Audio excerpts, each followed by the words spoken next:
Hello മുത്തുമണികളെ, അസ്സലാമു അലൈക്കും. ഇന്ന് നമ്മളിവിടെ ചെയ്യാൻ പോകുന്നത് ഒരു കൊഴുവ പീര വറ്റിച്ചതാണ്. ആദ്യം ഞാനിവിടെ എടുത്തിട്ടുള്ള ഒരു 1/2 കിലോ കൊഴുവ ക്ലീൻ ചെയ്തെടുത്തിട്ടുള്ളതാണ്. അതിലേക്ക് വേണ്ട സാധനങ്ങൾ തേങ്ങ, പച്ചമുളക്, ഇഞ്ചി, ഉള്ളി, മഞ്ഞൾപ്പൊടി ഇത്രയും ചേർത്തിട്ടൊന്ന് ഒതുക്കി എടുത്തിട്ടുണ്ട്. പിന്നെ നമ്മൾ കറിവേപ്പില എടുത്തിട്ടുണ്ട്, ഒരു ലേശം കുടംപുളി എടുത്തിട്ടുണ്ട്. പിന്നെ നമ്മൾ എടുത്തിട്ടുള്ളത് പച്ചമാങ്ങ ആണ്. അപ്പം നമുക്കിത് എങ്ങനെയാണ് ചെയ്യുന്നതെന്ന് നോക്കാം. നമുക്ക് കഴുകി വെച്ചിരിക്കുന്ന കൊഴുവ ഇതിലേക്ക് ചേർത്ത് കൊടുക്കാം.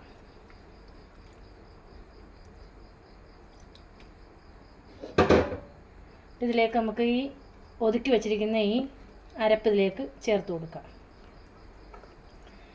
കറിവേപ്പില ചേർത്ത് പുളിയും കൂടെ ചേർത്തിട്ട് ഈ പച്ചമാങ്ങായി ഇതിലേക്ക് ചേർത്ത് കൊടുത്തിട്ട് ഉള്ള ഉപ്പും ചേർത്ത് കൊടുത്ത് ഇത് നന്നായിട്ട് കൈ വെച്ചൊന്ന് മിക്സ് ചെയ്ത് കൊടുക്കുക. കൈ വെച്ച് മിക്സ് ചെയ്തത് ഇഷ്ടമില്ലാത്തവർ സ്പൂൺ വെച്ചിട്ടാണെങ്കിലും ചെയ്താൽ മതി. ഇതാവുമ്പോൾ നല്ല രീതിയിൽ മിക്സ് ആവും. ഒരുപാട് അങ്ങ് അമർത്തിയൊന്നും മിക്സ് ചെയ്യണ്ട, ചെറുതായിട്ടൊന്ന് മിക്സ് ചെയ്ത് കൊടുത്താൽ മതി. പിന്നെ നമുക്ക് ഈ സമയത്തൊക്കെയാണ് വീഡിയോ ഇടാൻ പറ്റുക. കാരണം ഞാൻ ഷോപ്പുണ്ട്, ഷോപ്പിൽ പോകുന്നതാണ്. അപ്പോൾ എനിക്ക് വന്നിട്ടൊക്കെയാണ് നമ്മൾ വീഡിയോ ചെയ്യുന്നത്. പിന്നെ മീൻ നമ്മൾ എപ്പോഴും വാങ്ങാറുമില്ല. മീൻ വാങ്ങുന്ന ദിവസങ്ങളിൽ ഉള്ള വീഡിയോ ആണ് ഇവിടെ ഇട്ടിരിക്കുന്നത്. എന്നിട്ട് നമ്മൾ ചെറുതായിട്ടൊരു ശകലം വെള്ളം ഇതിലേക്കൊന്ന് ഒഴിച്ചു കൊടുക്കുക.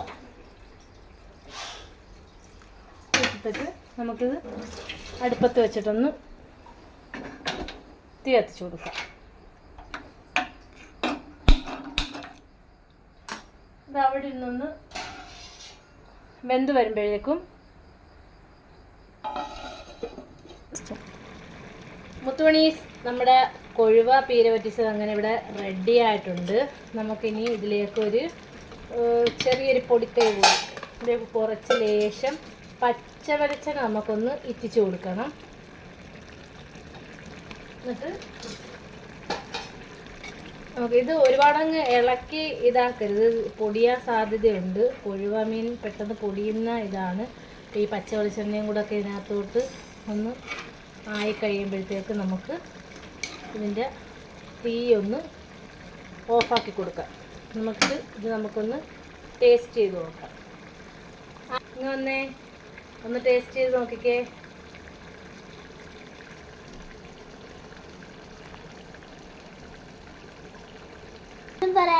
സൂപ്പർ.